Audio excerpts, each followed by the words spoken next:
I'm really excited to be here and participate in this great tradition we have, introducing Mr. Andrew Zolli. For those of you who don't know me, my name is Liz Coleman. I'm a relationship manager out in New York City, so props to my New York people watching. Brooke was nice enough to bring me out here because I'm such a fan of Mr. Zolli's. So I want to take a moment and just remind ourselves how great this company is, that they really encourage us to participate in events like this, you know, encouraging us to think about the bigger picture, how we can, you know, make change for the better. And I think that it's only fitting that we would bring someone like Mr. Zolli, who has dedicated his career to doing that.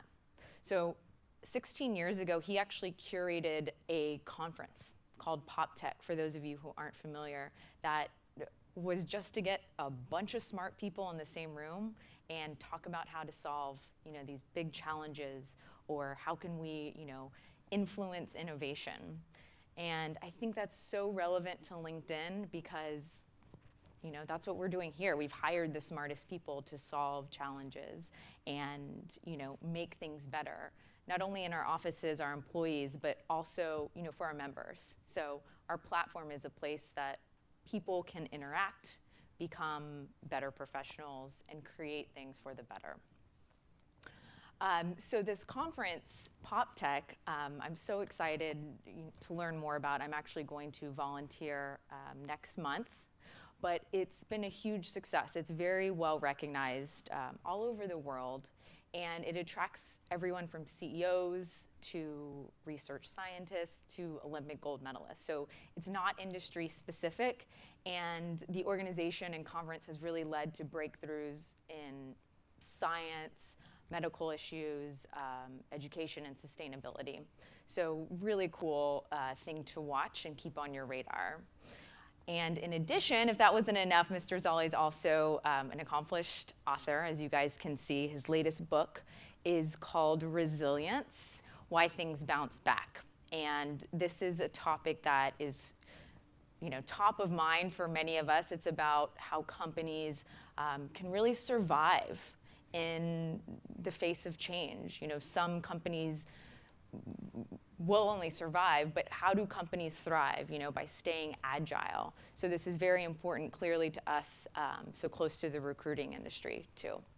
So without further ado, I'd like to introduce our in-day speaker, curator of PopTech, National Geographic Emerging Explorer, and author of Resilience. So Mr. Andrew Zolli. Hi. Thanks very much, Liz. I appreciate that. Thank you, Liz, for that fabulous introduction, and I'd like to thank my mom for writing it. She's very proud. And I'm just going to wave hello to the interwebs. It's fantastic to have you joining us from wherever you happen to be. It's really wonderful to have this invitation, to have a chance to sort of come to the mothership.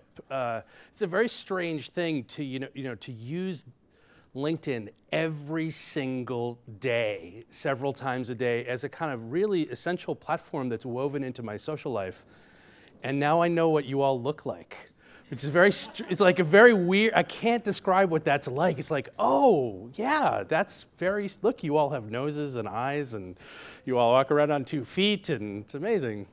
So I want to, first of all, talk to you a little bit, because most of you may not know very much about me, just tell you a couple of quick things about myself. I'm a futures researcher, which means I study long-term complex trends in emerging technologies, demographics, global ecological issues, and how these big, large-scale forces of change might shape the envelope of possibility in the next couple of decades. My day job is running this extraordinary global innovation network called PopTech that brings together scientists and technologists and engineers and designers and people working at the forefront of innovation in many different fields, and gets them to work together in a muddy boots way on the ground on new approaches to some of the world's toughest problems in public health, climate, access, all kinds of issues. In addition, as was mentioned, I'm one of the explorers at the National Geographic Society. I'm part of their Big and Tall program, where they fit fat men into submarines and send them to the bottom of the ocean. Maybe you've heard of it. It's called Chubby Cousteau. And as was mentioned earlier, I've just published this book about resilience, which I'm going to tell you some stories about over the course of the next 45 minutes or so, and then hopefully we're going to have a chance to have a little bit of a conversation. Now, in order to do that, we need to talk a little bit about why resilience is important. And the reason resilience is important is because we live in a highly complex, extremely interconnected, volatile, and disruption-prone environment. And understanding risks, which are largely the occupants of the future, is a challenge, because the future is hard to understand. It's hard to know with anything like perfect clarity, even when we're not experiencing the kinds of disruptions that we're experiencing now. So when we start to think about risk and resilience, we're really talking about the future. And so I wanted to start my remarks today. There's a little bit about PopTech. Oh, and by the way, if you go to poptech.org, you can download literally hundreds of hours of amazing thought leadership presentations from some of these extraordinary people and see the work that they're doing together under our umbrella. But what I wanted to talk to you about and start my talk with you today is talk a little bit, start with a note of humility. Because how many of you are engineers here? I'm just going to ask you guys here in Mountain View. Okay, so engineers' bullshitometers are normally set to stun, right? They're very, very high bar for anybody to come in and tell an engineer about what's going to happen in the future, right? That is pointy-haired boss territory. And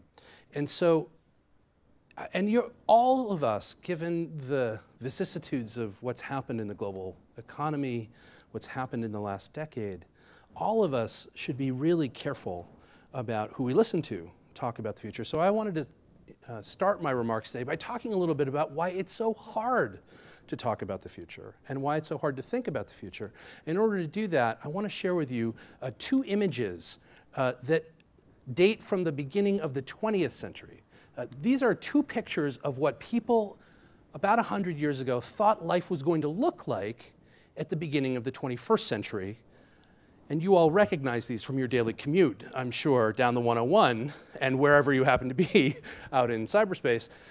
You can see people thought we were going to be living in giant electrical transformers and that we're going to be rolling our whole town over to grandma's house in one of the most schizophrenic relationships with the natural world that you could possibly imagine. Now, the question I want to ask you about this is, were the people who made these images of the future stupid? Were they dumb? Did they not have very good information? Actually, it's just the reverse. They had among the very best, they were among the very best, brightest, and best informed people. They would be the equivalent of folks who work in the Valley, work for organizations at the forefront of the networked information society like LinkedIn. These kinds of folks had the best information we had, and yet we continue to see time and time again that when we think about the future, we most often get it wrong. And the reason for that largely has to do with the faulty equipment that we bring to the whole exercise of thinking about the future, which is namely the one between our ears. Our brains did not evolve to do complex, multivariate analysis in looking at statistical anomalies and potential future anomalies, those kinds of things. Our brains didn't do anything like that. Our brains were mostly designed to think about a world filled with other people and issues that were in the present. And so when we make images of the future, one of the things we do is we have a tendency to overemphasize the present in the future. So this is what's called the novelty bias. We take the newest fact today, and when we think about what's going to come, we make it the dominant fact tomorrow. So if today is about green technology, tomorrow is about green utopia. If today is about a recession, tomorrow is a depression. Right? We overemphasize what's going to happen. And I can give you a really simple example of this. In 1977, there were exactly 4 members of the International Brotherhood of Professional Elvis Impersonators. Now, it takes a certain gonadal circumference, let's say, to call yourself the International Anything when you have 4 members and they all live in the same block of Las Vegas, Nevada. But with a lot of hard work, chaptering efforts, and outreach, today there are more than 35,000 male and female, give it up for the sisters, male and female members of the International Association of Professional Elvis Impersonators. And at this rate, by 2050, 1 in 3 people on Earth is going to be an Elvis impersonator. So all of your LinkedIn profiles have got to change. The whole user experience strategy of the company has got to shift starting now. Now I'll show you another bias. This one is going to be a little participatory, and I hope it comes through for folks who are watching online. So the next bias I want to show you, cognitive bias about looking at the future, is really simple. Okay, I'm going to show you 2 images, and those 2 images are going to flicker on the screen. Okay, and there's only one difference between them. Okay, so I want you to look at the screen, and I'm just going to throw these images at you. They're going to blink back and forth, and here's what I'd like you to do. Just look at one screen or the other, it doesn't matter. When you see the distinction between the 2 images, don't shout it out. What I'd like you to do is just raise your hand, okay?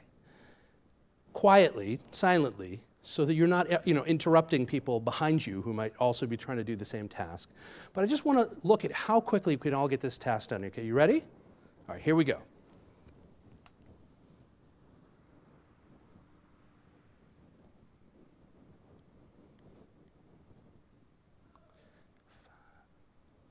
There's 1, 2, 5. Okay, so we had about 25 seconds. Now here's what I'd like to ask you here in the room in Mountain View, and you can think about this if you were watching this elsewhere at a simulcast space. How many people here honestly saw no difference between the 2 images? Raise your hand. Okay, so about 85% of the room had about half a minute to see the difference and didn't find it.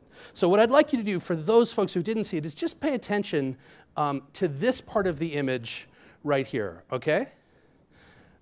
The thing that holds the plane in the sky disappears in front of your face, and only about 10% of us caught it.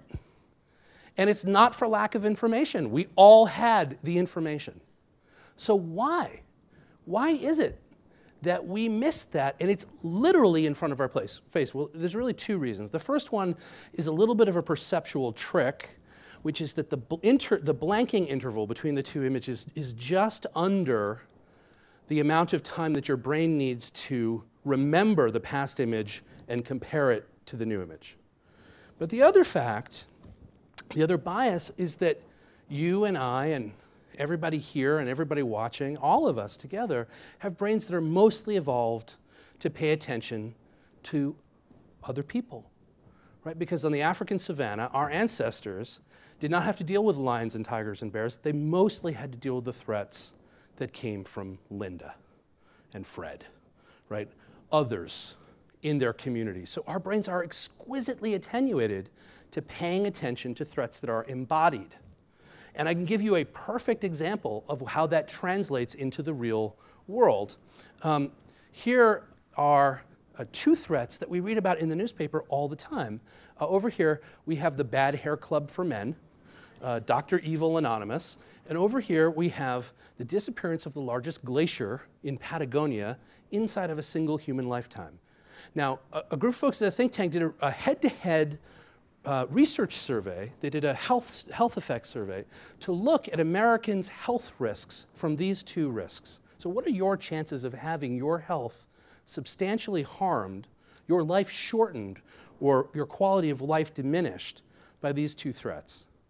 Well, it turns out for the threat over there on the left, the chances of your being affected in your lifetime are about 1 in 28 million. That is slightly worse than winning the Powerball lottery, right? So just so you give some kind of general sense. And we spend a lot of money to go after it, and I'm not here to argue that that's a good thing or a bad thing. That's just a thing. That's just the numbers are the numbers. Now, it turns out that your chances of being affected in your person, your health, being affected in your lifetime, from climate change, about 1 in 6. And yet we can get the world's leaders together and not agree to have another meeting about that issue. Right? They can't even agree to come together again to disagree at a later date. So why is that? Right? Forget about the moral issue or how you feel about these things, and to put your politics aside and just ask yourself, why as a species is it so easy for us to respond to one kind of threat and so hard to respond to another? Well, psychologists who study this particular question point to a few things. First of all, this threat over here has a face. It's actually really fast moving. It conforms to a narrative and it breaks a moral taboo, the killing of innocents. The problem of climate change is slow moving, right? It takes decades for us to feel the effects. The causes and consequences are very complex, even in their most simplified exposition. It's very hard for us to wrap individual agency around this. And it's fascinating to see that, for instance, just to ask you a question in this room and everyone out there, what category do you think the global financial collapse was in 2008? Was it a threat that looks more like the thing on the left or a threat that looks more like the thing on the right? What do you think? How many people here say left? It was a result of Dr. Evils. How many people say right? Okay, so for those of you who are watching online, can't see the audience, most of the people in the audience think it's over here. But this is what's really fascinating. In 2011, there was a national survey, and it turns out 1 in 5 Americans who were polled thought Bernie Madoff was personally responsible for the financial crisis. Now, those people aren't dumb. Well, some of them. Or just ill-informed. They're just evidencing the natural cognitive bias that we bring, which is to go looking for bad guys. This is acutely a problem in even big companies, even entrepreneurial companies. Think about the incredible innovation economy that we are currently soaking in like a tea bag here, right? What do we spend most of our time working up against? We spend a lot of our time making sure that we're not outcompeted by the folks that we can see. We spend a lot of time paying attention to threats that are over on the left. But in fact, the way that change happens is that by overemphasizing the response to the kinds of threats that are in the category on the left, we ignore the slowly creeping but much more powerful form of change that comes out on the right until the system transitions very rapidly in a phase transition and the world is reconfigured. There's a wonderful thinker about the future named Stuart Brand who put that fact very eloquently when he said that in our society, the fast-moving trends get all the attention, but it's the slow-moving trends that have all the power. And the challenge is, it's hard for us to think about them because they're not today's problem. They're usually tomorrow's problem until suddenly, all at once, they're today's problem and they're much too big to solve in the time that we have. Now, there's one other bias I want to mention to you, and this requires me telling you a story that also goes back about 100 years. So I'm going to tell you a story that comes from England, in Britain, in the beginning of the 20th century. And you have to imagine that I'm saying this in a frosty, Lord Crusty Bottom, curly-cued mustache kind of way. Right? So when the automobile came to Britain, there was a problem. The problem was there were no rules of the road. This is like the arrival of the internet as a domestic, as a social factor. There was no netiquette, right? There were no rules. There was nothing to govern people's social interactions. And playboys were buying these brand new horseless carriages and rocketing down these roads at an overwhelming 22.5 miles an hour. Okay, this was unheralded. Okay, this is a huge issue, especially because, according to the mores of the day, the people who lived in these estates, in these country estates, they used to build these very high hedges. Some of that was to protect winds that would blow through from blowing through their crops or blowing their seed crop out, because sometimes they were farmers. But often it was just to protect the poor pedestrians from having to see the opulence that they lived with. These are the 1%ers out here. Didn't want the commoners to have to walk around with the emotional damage of having to see their wealth. So as the automobiles came up, there was a movement in Britain to get people to cut down their hedges, to change this social norm. And there was a letter that appeared in the British tabloids, actually the Times in this case, and it was from one of these Lord Crusty Bottom characters. He said, before any of your readers may be induced to cut down their hedges, they may like to know what happened to me. We actually did this in my community. We cut down our hedges to 4 feet, 30 yards back from the dangerous crossing in our local hamlet, and what do you think happened? Well, the next summer, everything was covered in dust, and the accident rate had gone up. Why? Because the drivers who were flying down the Death Star Canyon here, okay, at 22.5 miles an hour, used the fact that the shrubbery was cut down and therefore the roads were safer to drive faster. Exactly. Right? They compensated for the presence of the safety mechanism by migrating their behaviors to something more dangerous. Now, you may recognize something like this on the road today. I am not saying you will see this. This is a gender-neutral photo. I'm sure there are pictures of men doing, frankly, much more untoward things in their automobiles on the way to this very building every morning. But why is this person deciding that it's okay to get dressed and talk to a friend and drive an automobile all at the same time? Well, some of it says she's going at 2 miles an hour at the height of rush hour, but a more important reason is that she feels really safe. Her automobile's she's not going to get killed. And this risk compensation has real consequences. In Europe, there was a study where they gave these anti-lock brakes to taxi drivers. They found that taxi drivers who got anti-lock brakes drove faster, closer to other cars, and broke later. And it's particularly acutely problematic for people who places where seatbelts have been mandated, not seatbelts, bicycle helmets have been mandated. Because it turns out not that wearing a bicycle helmet is bad for you, it's really good for you. If you're riding your bike and you go over a pothole and you fall off your bike, it's a really good thing to be wearing a helmet. That should be non-controversial. But it also turns out that the helmet signifies to drivers who are driving around the bicyclists that they're safer than they actually are, right? Because, oh, well, he's wearing a helmet. You know, if I hit him, he'll probably live. So it turns out that drivers who drive around bicyclists where bicycle helmets are mandated drive closer to bicyclists than places where they're not mandated, because they assume a higher level of safety. And this led to a famous rule in skydiving called Booth's Rule Number 2 by Bill Booth, who said, the safer skydiving equipment becomes, the more chances skydivers will take in order to keep the fatality rate constant, because that is the job of skydivers, to die at a predictable rate. It's just not skydiving. If some of us don't come back, it's just not the same sport, right? So why do I tell you about this? Because nobody sees themselves doing this. So even when we understand the complex interconnections that shape the world, the innate volatility and disruption of everyday society, most of us don't see ourselves adjusting to the presence of these systems. And they have huge impacts for everything, the way that whole populations of users use systems, just like yours.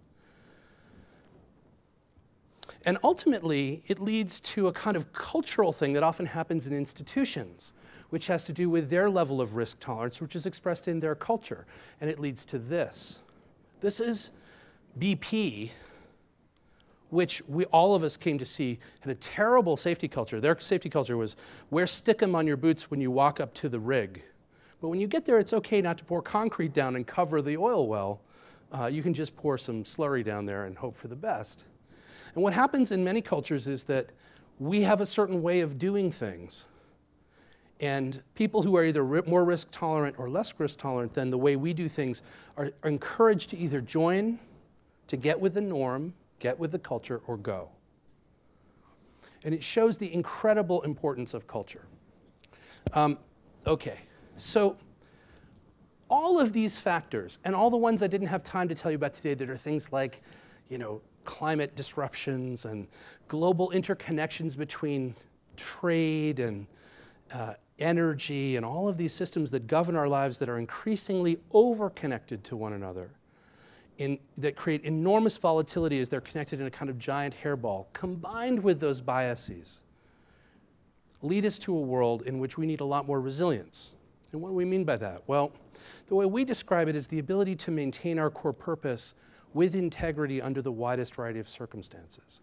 Or a simpler way of saying that is to recover, persist, or thrive amid disruption.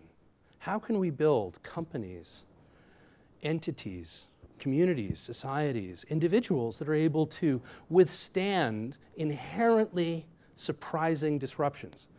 We are in a period in which volatility has become the new normal, and that doesn't mean that the things we're afraid of are going to come true.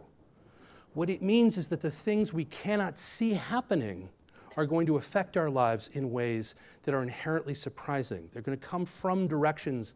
While all of us are worried about, like for instance, economically, what might be happening in Europe at the moment, whether or not it will challenge the American fragile recovery, we might not be paying attention to the 3 or 4 things that are actually happening that are going to percolate and create real change. So when we talk about resilience, there's a few things that I want to say about it. First of all, we don't mean robustness, not just hardening of assets. You know, the pyramids are very robust, but if you knock them over, they're not going to put themselves back together again. Robustness helps. Hardening things helps. Engineering things well helps. But it doesn't help us if the engineered systems don't know how to put themselves back together after a crisis. Nor is it redundancy. Redundancy is also hugely important, right? It's very valuable to carry a spare. But when circumstances change, the very presence of the spare might actually hurt you, which is why in a classic scene that is repeated in every seafaring voyage adventure movie, there's always a scene where they have to float the boat and they have to throw everything that's non-essential overboard. All that stuff was redundancy that they're trying to get rid of so they can lighten the load. You've all seen some variant of a scene like that in the movies. And it's not really reserves either. It's not having lots of wealth. Wealth is helpful. But you can't buy yourself out of every circumstance. We found that in our own national economy. So while resilience is important, there's a couple of things I want to share with you. At one end, there are people who are thinking about the kind of engineering pattern language of resilient systems. How do we make systems that can put themselves back together? And they involve things like modularity and diversity and localism and tight feedbacks. These are systems, these are conditions that come from systems ecology and from engineered systems. And there's a whole other group of people at the other end of the spectrum who are thinking about how we build more resilient people, communities, teams, organizations. And they're focused on more psychological and psychosocial dimensions. And increasingly, these folks are beginning to work together to think about a new way, a new kind of emergent language. And that's actually what we're going to hear a lot more about in the decade to come. This is a kind of resilience is where sustainability was maybe 10 or 20 years ago in terms of its broad popular understanding. We're going to see this particular idea begin to take off and shape policy, all kinds of things.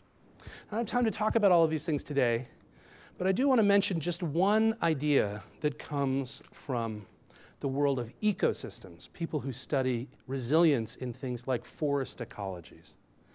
And there's a lot of resilience research in the ecological domain, and some of it has real relevance, for instance, to us in the economic and social and competitive domains. So a great example of this is what's called the adaptive cycle. It was developed by a guy named Buzz Hollings. This is the cycle that most ecological systems in the world go through. They start over here in the lower left quadrant with resources beginning to come together in a kind of initiation phase. It's the very beginning of like an entrepreneurial economy, a few little startup entities beginning to grow shoots. And eventually, as that ecosystem, and here we're thinking mostly about like an actual forest ecology, the plants begin to come out of the ground. They're not very well connected to each other, they're not very well organized, and they're not very efficient as a system. But as they grow, they become much more efficient. You know, trees are big solar collectors. The bigger they get, the more light they collect. And the more light they collect, the bigger they get. So the system becomes very robust and very beautiful. And like say a coral reef, this would be the kind of coral reef you'd really like to swim around. You know, lots of fish and lots of corals, and everything's beautiful and fabulous. And then usually, there's a collapse phase in which there's some trigger. Now, the thing that's really difficult for a lot of people to understand is that those collapses are essential to the health of the system. In a forest ecology, the collapse of a system actually gets rid of the fast-growing but non-fire retardant trees to make room for the fire retardant trees to continue to grow. So if you don't get regular disruptions, the system becomes so overburdened with carbon that a tiny little match strike, the whole thing goes bananas. And that's actually what happens in Texas and California and Colorado. Human beings interrupt this cycle. We like to keep, this is the cycle that we think, this is the part of the cycle up here at the top, what's called the K, or the conservation cycle. That's the part we think is really pretty. We like it up there. Let's keep everything just like that. And then let's build houses in front of it. And 25 years later, boom, everything blows up. So everything cycles down, and then you have a reorganization phase. And when things reorganize, all the nutrients that were held in the system are restructured, and the cycle begins again. Now, this happens with companies as well. Some of you will know, you have this cycle. A few marvelous, brilliant founders who have a core instinct, a central proposition, a key piece of intellectual property. They grow to incredible maturation, and then eventually they come to suck, right? Just the system literally collapses in on itself. Before those companies die, they become incredibly annoying, right? And some of you will know, some of your competitors are in a highly annoying phase right now. Like for instance, okay, how can you know that the annoying phase has begun in the cycle? Like, for instance, if you start to cause problems with the user experience because you need to get a competitor out of your really beautiful phone. That might just be an early sign, let's say. I'm not talking about anybody that you know, but I'm just saying that, speaking here from Norway, where I'm currently located, that when you have those moments where you start to see the very beginning of making decisions that run counter, right, it may be the beginning of a system that is about to release a lot of nutrients. There are other companies that are, nutrients that flow out of them. Okay, so you get the idea. Okay. Now the other thing is that those failures are really important for another reason. And that reason is called the local maxima problem. Okay, so you're wandering around trying things and failing. You can think about that as exploring a landscape. And some of you who are search engineers or technology engineers, you may know this particular problem, which is you're wandering around, like you have your little agent here, your little guy, and he's wandering around looking for the highest peak. So he follows a really simple rule. If the step in front of me is higher than the step behind me, I take it. And that's a really good general rule until you run into this problem, which is I'm at a local peak, but my rules don't allow me to step down off the peak to get to the next one. So the way we introduce that is with volatility and noise and randomness and failure. So those things are intrinsically important. And that really relates to and sets up the second piece, because for us, resilience and innovation go really hand in hand. So when people in my field talk about resilience, what we mean is the creation of new forms of value in anticipation of future demand in a way that creates systemic change. In a competitive framework, what it mostly means is setting up the rules of competition. So one of the things that we've been involved with is looking now at more than 1,000 cases of successful and unsuccessful innovation across a wide variety of sectors. Banking and IT and digital services and healthcare, looking at those companies that privately all the competitors agree is in the most innovative set, trying to understand what is the culture, the shared culture of innovation? What are the cultural dynamics of enterprises that are able to actually determine the rules of competition in their marketplace? What do they do? So I want to share with you some of the things that they do, that we found. One is that they make the top accountable. It actually starts with the way the people at the top of the enterprise are actually rewarded. Is not just on the growth of the stock, but it's on the degree to which the company is able to determine the rules of competition in their market. Most of the companies, interestingly, though, we celebrate enterprises that have won with big bets. Most of the most innovative companies we identified have cultures of small bets. They're not winning on home runs, they're just moving people around the bases all the time. And they're trying lots and lots of that. They're investing in people who are closest to the customer, often more than marketing, which I find really fascinating. Customer service, in about half the cases we found, beats marketing as an investment line for the most innovative companies. And those folks are empowered at that front edge. They leverage, as you might imagine, lots of innovations from outside, but they copy best practices only sparingly because best practices are really the results of other companies' history, heritage, values, leaderships, and circumstances. But there's a few things that these organizations do that are really common and become acutely common. One is that they begin to actively cultivate constantly internal and external networks. This is something that I think the Valley companies do incredibly well in general. And among the companies, some do better than others. And given that networks are so core to who you are and how you think, I would imagine you do it well. They embrace what we call cognitive diversity, which is that they have people who think, not who hold different values, but whose natural center of gravity, cognitive center of gravity, is different from one another, thinking about the same problems. So they have people who are quantitative, and people who are design-driven, and people who are aesthetic, and people who are not, but who are very market-driven, all thinking about the same set of issues. They have a facility in their organizations for scanning for weak signals, and there are these two that I want to call your attention to. One is that these are organizations that are constantly working with very surprising partners. So one of the most common things said about them is they work with people that I would never have thought that people in our field would work with, in the context of, mostly in terms of learning. And there's this last one, which I want to mention for you, which is that these are enterprises that operate at many more than one time frame. So they're not just delivering at short-term cycles, they're delivering in long-term cycles. And I think Jeff Bezos said it really well, when everything needs to deliver against some 3-year cycle, you have lots of competitors. When you let yourself think in 7-year cycles, you have far fewer competitors. And the trick is not to do one or the other, but to learn how to do both. And that's a really hardcore problem for most organizations. Creating the protection to think in longer term cycles is a really critical issue. Okay, so I thought I would tell you 2 stories, and then some of you might need to urinate. I don't know.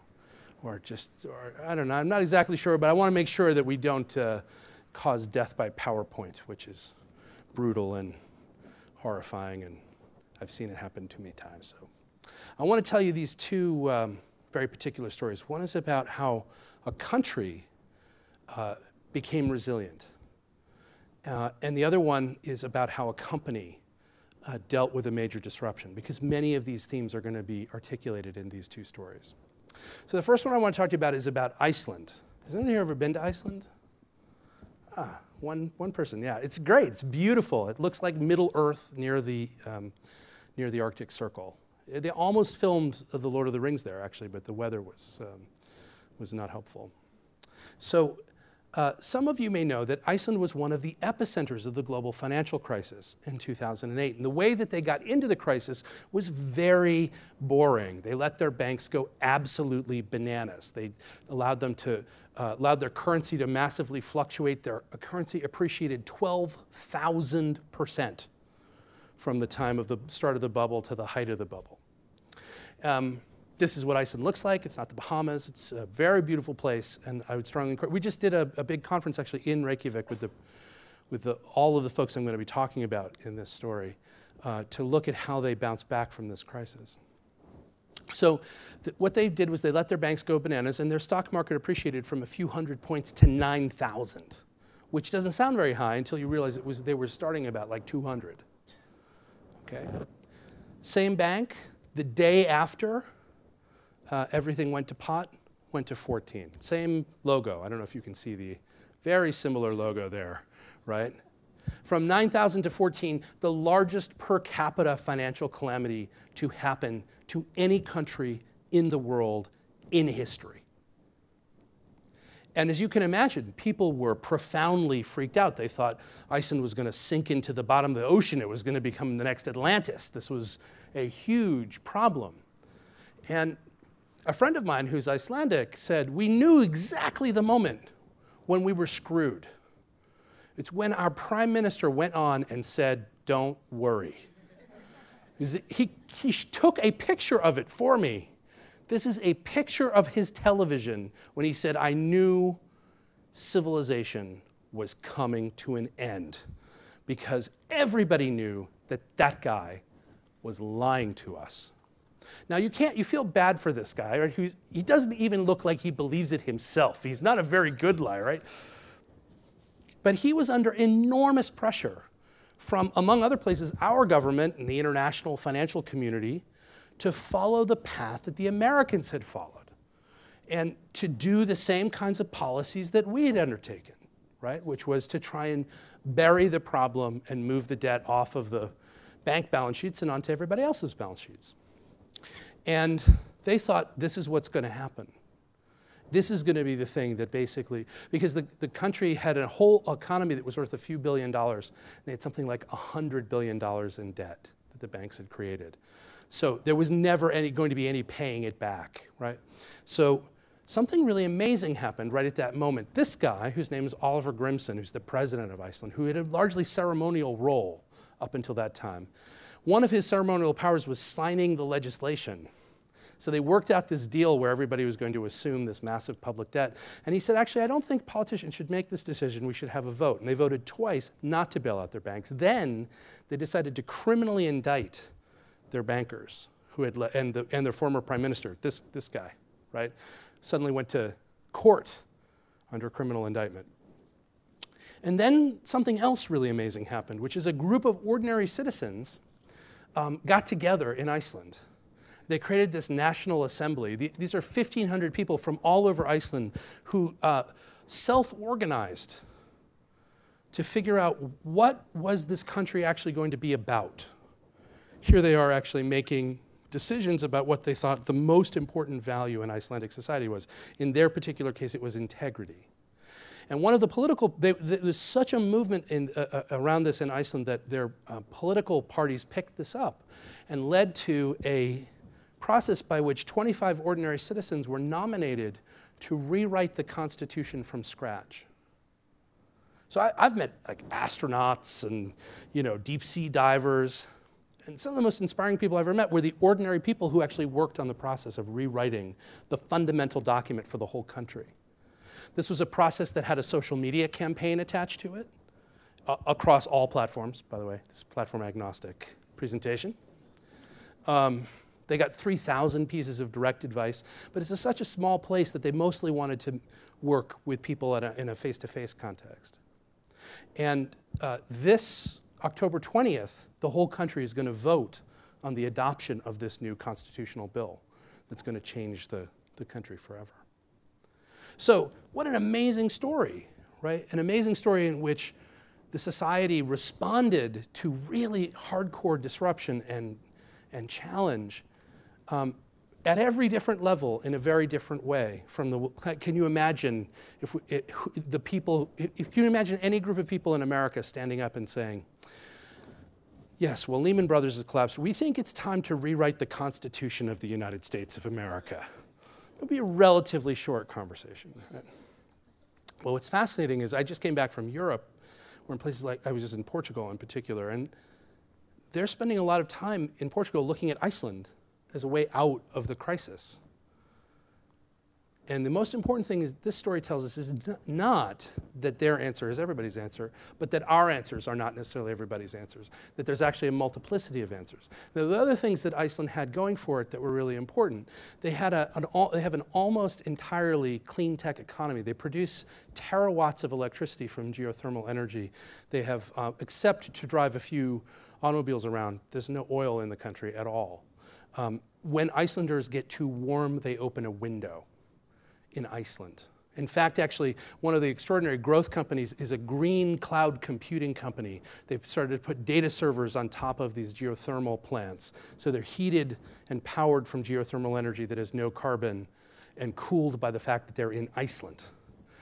They also have an incredible creative economy, and one of the most important things about the creative economy is that people in the musical industries not only pulled along other folks, other industries. So there was an export industry that was a creative export industry.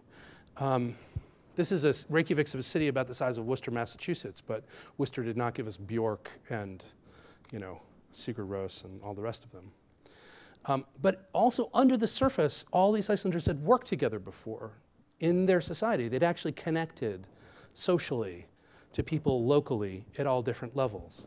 They had a very well established series of practices for managing their natural resources, including their fish, and they have a hugely successful tourism industry. Basically, everywhere that hot chick goes, those two guys in the background follow her.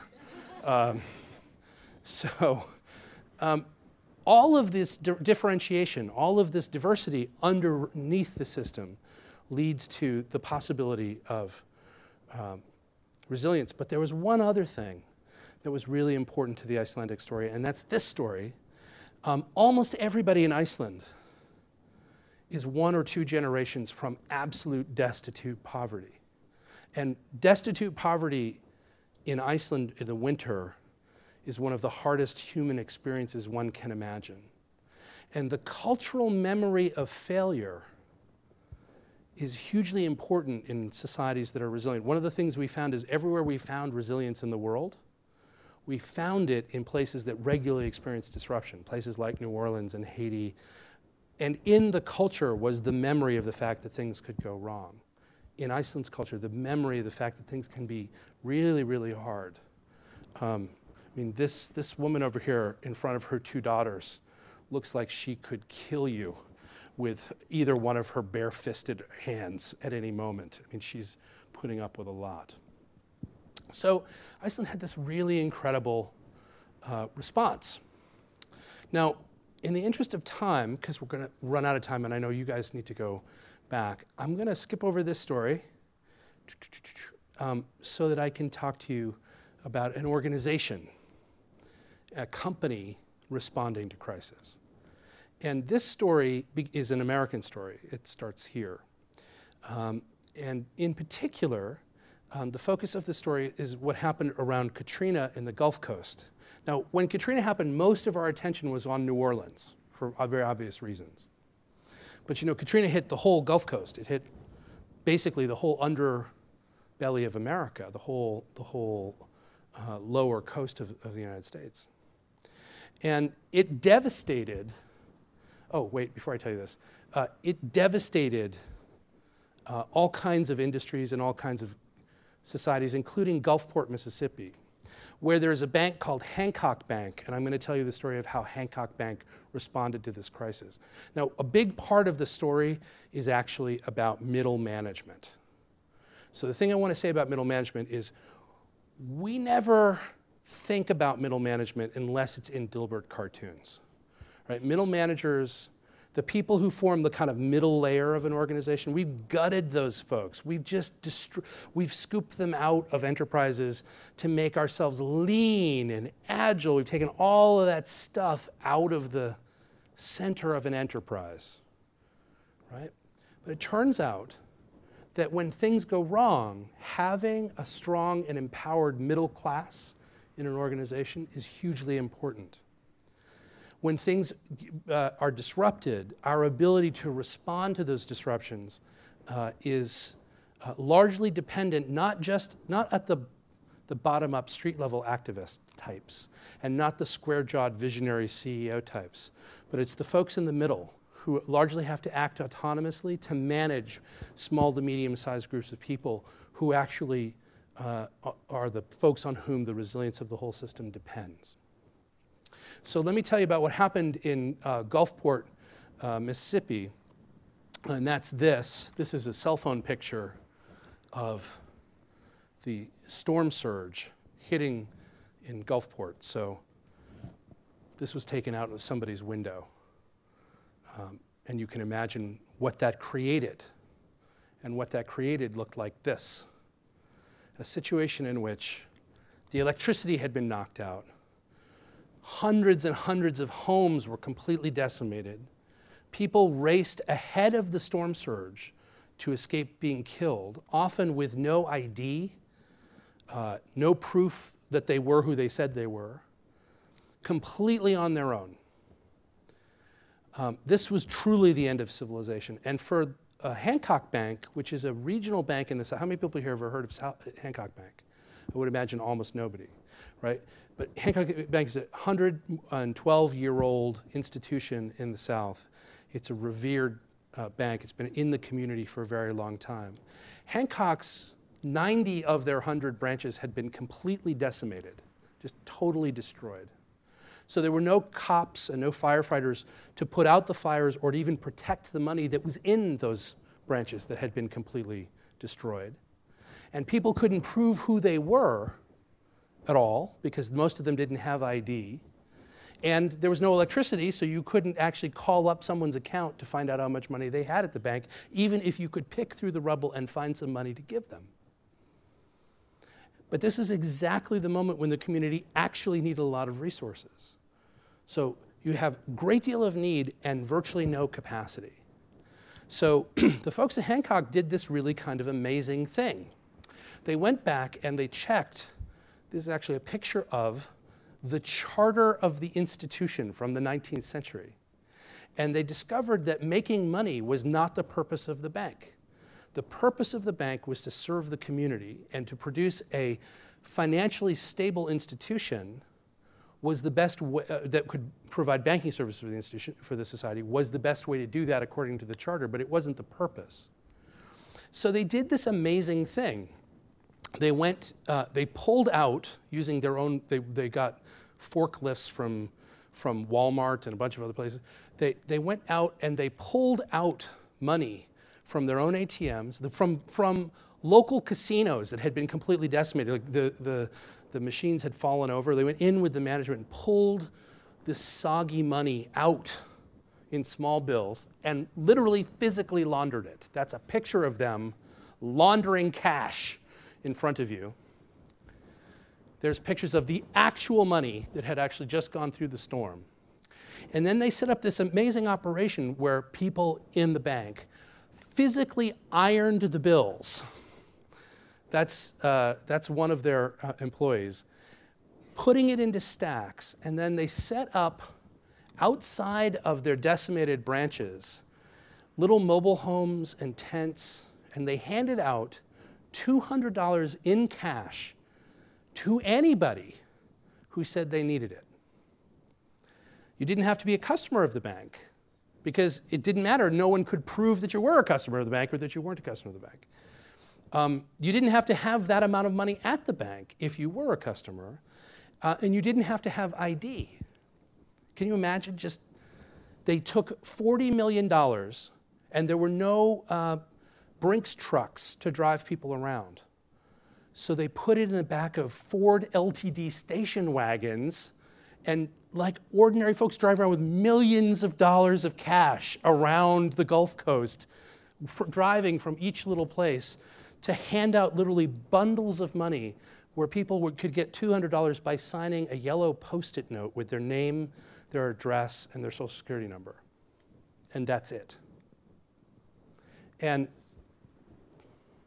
as a result of this, the net repayment rate of these $40 million of cash that they put into the economy was 99.5%, was much higher than the rate of commercial lending, much higher than the rate of commercial lending. And net assets at the bank grew $11.5 billion. Because when people saw this act, they completely changed their relationship with the institution. But they were only able to do that because of two things. One was a very profound connection to the culture and to the values of the institution, and the right kind of organizational structure that will allow them to pivot very rapidly and improvisationally to a completely different standard for how to operate. Okay, I have other stuff to share with you, but it is 3:03, and some of you may need to get back to work. So I want to give all of you who need to go back to work, and all of you watching who might need to go back to work, a pass for doing so.